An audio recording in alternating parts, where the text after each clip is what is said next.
De último momento, informe preliminar de la pericia balística y de la autopsia también que se le está practicando al cuerpo del fiscal Nisman. La bala extraída es del arma registrada a nombre del fiscal, un arma calibre 22 que fue hallada también en el domicilio donde fue encontrado el cuerpo de Nisman. Arma registrada entonces y a su nombre. Y la vaina servida que fue encontrada coincide con la bala que estaba alojada en el cráneo del fiscal. En minutos nada más vamos a ampliar, por supuesto, y conocer más detalles de la pericia balística y de la autopsia que se practica, insisto, al cuerpo del fiscal Nisman.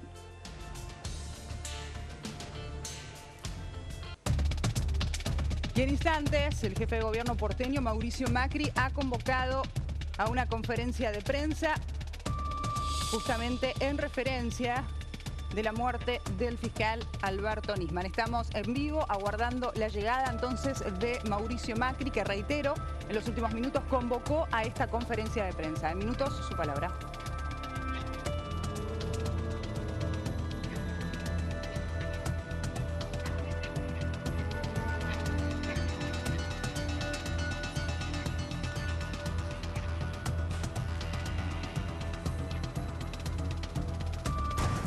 Y está con nosotros también Roberto Navarro. Roberto, bienvenido, gracias por estar aquí. Y te propongo repasar qué era principalmente lo que iba a suceder en el día de hoy, porque no nos olvidemos en el marco en el cual se da esta noticia que nos sorprendía en el día de hoy, ¿no? Por la mañana. Así es, lo que estábamos esperando desde ayer era la audiencia de hoy en la Comisión de Legislación Penal, a cargo de la legisladora Patricia Bullrich, en donde tanto oficialistas como opositores le iban a preguntar y a repreguntar al fiscal Nisman sobre sus acusaciones por encubrimiento a la presidenta de la Nación y a algunos de los principales funcionarios del gobierno. A ver, la discusión anoche era si esa audiencia iba a ser pública o iba a ser reservada.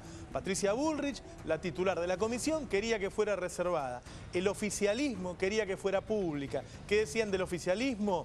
Hasta ahora las únicas declaraciones que conocemos del fiscal Nisman fueron hechas a Radio Mitre y a TN. No ha tenido repreguntas, ¿no? Tenemos un montón de dudas. Había un listado de más de 200 preguntas solamente del oficialismo para hacerle al fiscal Nisman, y el debate anoche era si iba a ser público o si iba a ser reservado. Anoche había versiones de que el fiscal Nisman había dicho que si era público, él no quería ir. El oficialismo quería que todos nosotros pudiéramos ver por televisión cuando se le hacían las preguntas y las repreguntas al fiscal Nisman sobre los mismos hechos que él había hablado en estos días en los medios. A ver, por ejemplo, una de las preguntas que recuerdo que estaba preparada para el fiscal Nisman era: usted dijo que el gobierno pactó con Irán levantar las alertas rojas, los pedidos de captura para los sospechosos iraníes, pero eso no pasó. Usted dijo que por lo menos el gobierno había pedido eso. Pero acaba de salir el secretario general de la Interpol a desmentirlo y a decir que por el contrario, el canciller Timmermans se esforzó en más de una oportunidad por dejar bien claro que esas alertas rojas, que esos pedidos de captura debían proseguir.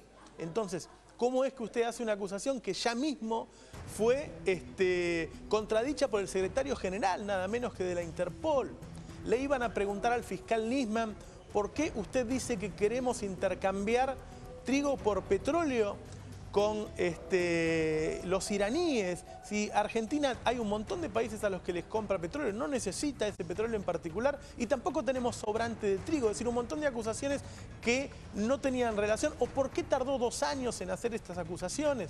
Porque las escuchas que decía Nisman eran de enero de 2013, de la época del memorándum de entendimiento.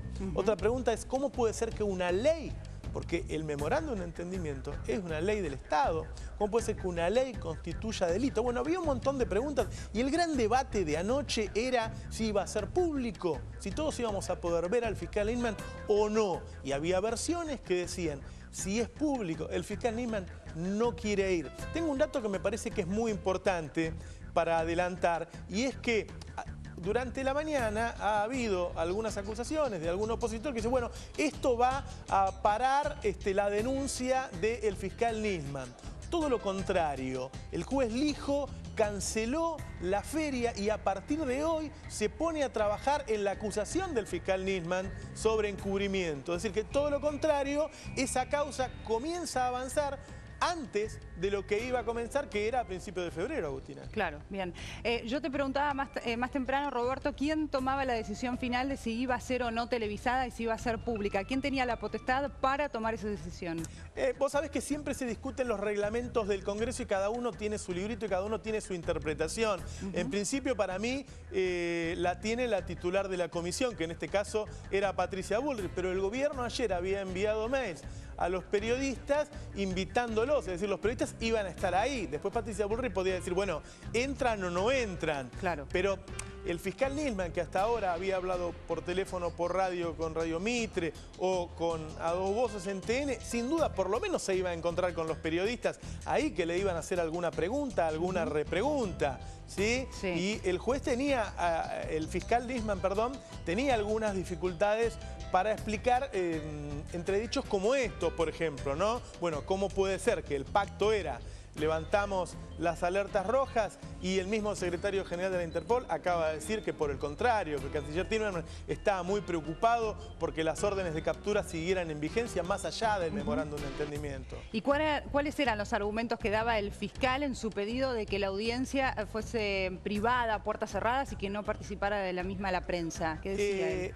Fundamentalmente decía que en asuntos diplomáticos de alto impacto es necesario mantener la reserva de algunos datos. La verdad es que el atentado tiene 20 años, Agustina, es decir, no me parece que sus declaraciones fueran a cambiar nada. También en algún momento dijo que si él decía algo inoportuno luego podía ser recusado y la verdad es que lo único que se quería era que él hablase un poco más sobre las mismas cosas que había hecho en los medios. Bien.